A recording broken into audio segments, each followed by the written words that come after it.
একদিন টুনির স্কুলে নতুন বিজ্ঞান শিক্ষক এলেন। সবাই বলল, স্যার নাকি রোবটের মতো পড়ান। টুনি তো খুব কৌতূহলী। সে পরের দিন একটা স্ক্রুড্রাইভার আর ব্যাটারি নিয়ে স্কুলে এল। ক্লাসে ঢুকেই স্যার বললেন, আজ আমরা নিউটনের সূত্র শিখব। টুনি ফিসফিস করে বলল, স্যার যদি সত্যি রোবট হন তাহলে এখন হ্যাং করবে।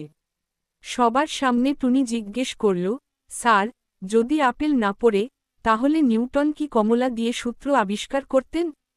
স্যার থমকে গেলেন, একটু চুপচাপ দাঁড়িয়ে রইলেন। টুনি বন্ধুদের বলল, দেখো, বলেছিলাম তো হ্যাং করাবে। হাসির রোল পড়ে গেল ক্লাসে। স্যার আবার সচেতন হয়ে বললেন, আমি হ্যাং করিনি, আমি ভাবছিলাম তুমি যদি পড়াশোনায় এই বুদ্ধি খরচ করতে তোমারও একটা সূত্র আবিষ্কার হয়ে যেত। টুনি বলল, স্যার সেটা ভাবছি, তবে আগে একটা রিমোট লাগবে যাতে ক্লাসে ফরওয়ার্ড করা যায়।